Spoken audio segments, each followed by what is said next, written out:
How to fix Waifusitter crashing on Steam.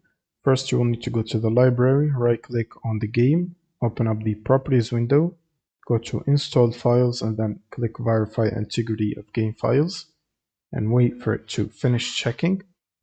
Now, once it's done, go to the General tab and add the following command, -dx11, like this without any spaces, and then close this window.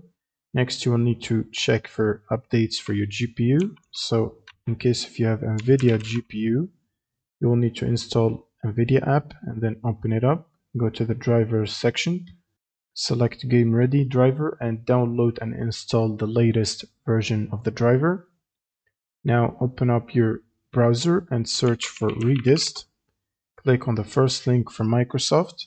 Scroll down to the second table and download and install both of these versions, the 86 and the 64, both of them. Once you finish installing these or repairing existing installations, you can close the browser and then restart your system by clicking the restart button. And once your system is restarted, you will need to open up Steam as admin before launching the game. Right-click on Steam and run as admin. And then you will need to launch the game from your library, and that should fix the crashing problem. Thanks for watching and subscribe.